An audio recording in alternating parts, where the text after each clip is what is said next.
All right, thank you guys for joining us. We have a new and special show that we're bringing to you for the PA Woods and Forests YouTube channel. So we're doing something special for all three categories that we focus on: critters, conservation, and hiking. And that's exactly what this podcast is named, but we'll just keep it short. So CCH for Conservation Hiking Podcast. And I am joined with my fellow co-hosts, Darren Julius, DJ, and Drew Caines. These guys have consistently been a part of the brand. If you'd seen them on interviews for Frog Week, they were a part of that in the special edition.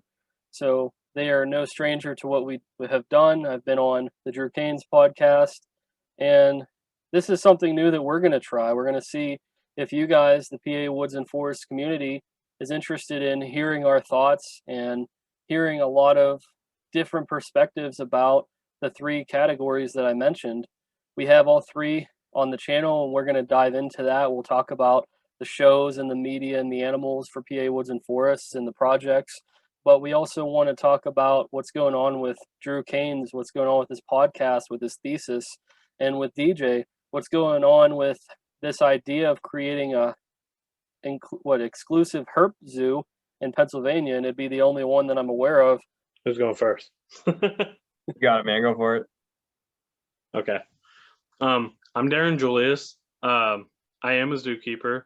I have a background in mostly herpetology with a biology degree, and I'm mainly interested in a lot of conservation stuff. I'll be able to handle a lot of talks about that and give a lot of input with that kind of stuff. I do have experience with hiking, obviously, because you have to hike to find herps. But yeah, I keep a few things at home too, like Utila Island iguanas, pancake tortoises, death feigning beetles, but I get into a little bit of everything herp wise, but yeah, that's me. Hey everyone, I'm Drew Caines. I'm super excited to be here, kind of debuting myself with the PA Woods and Forest brand.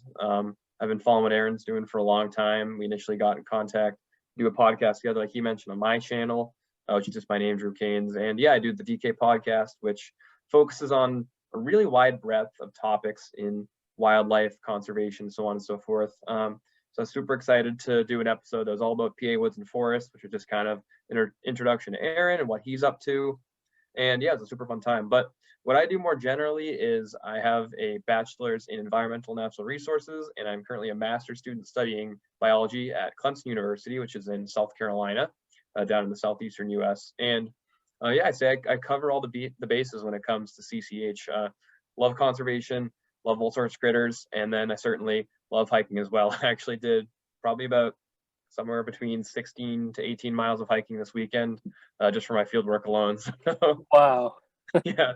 And I'd say that trip alone probably covered all the bases of CCH. I mean, I found a lot of critters. I was in Congaree National Park, which is it's just outside of Columbia, which is the capital of South Carolina.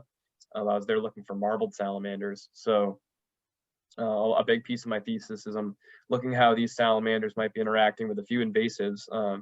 Me and Aaron talked a lot about an ant that I've done a lot of work on, which is the invasive Asian needle ant. It's an ant that I'm very familiar with. I've done research with it in Great Smoky Mountains National Park. I'm doing some research with it locally in the Clemson area, and now I'm bringing that interest in that species down to Congaree. But yeah, so I've been working with that ant, and I'm looking at how they're interacting with marbled salamanders on a couple different habitat scales. We're also trying to work in some interesting things with the invasive hog that has just permeated through the Southeast.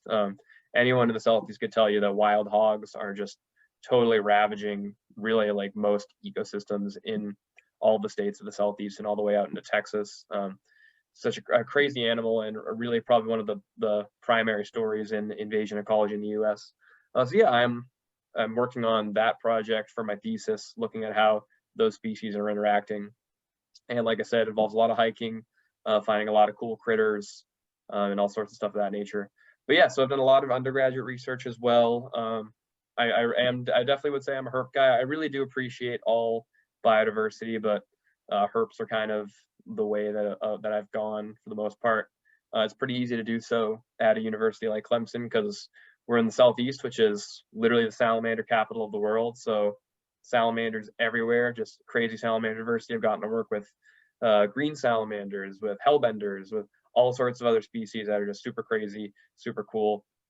And yeah, so I'm excited to contribute to this podcast, talk about my passion in all those realms, talk about conservation, and foster my passion of education and media, which is something I really love. So really looking forward to delving into a ton of topics with the two of you, with some other guests, and yeah, having a bunch of fun along the way. Yeah, it's going to be awesome. I mean, I think my ultimate goal is to eventually maybe have some sort of like what you said, like a herp zoo thing. It's not really going to be like a zoo per se, but I want to open up like another nonprofit eventually and have like work with a lot of conservation stuff in terms of like breed and release stuff and with a lot of like uncharismatic species, because herps get left on the back burner, I feel like, a lot. So that's my ultimate goal, is to try to find a way to get people more like involved with them and care more about them, because obviously if you go to like, you can get people to care about giant pandas and tigers and all the fluffy stuff and big, nice, cool things, but you can't, it's really hard to get someone to care about a beetle species or even hellbenders, honestly. But it's just really hard to get people to care about herps in general. So that's my hope, to get involved with a lot of conservation stuff in terms of that. And then I think focusing on maybe getting a reptile zoo and a lot of permits for native species and working with breed and release programs and stuff like that, then that's my ultimate goal, at least.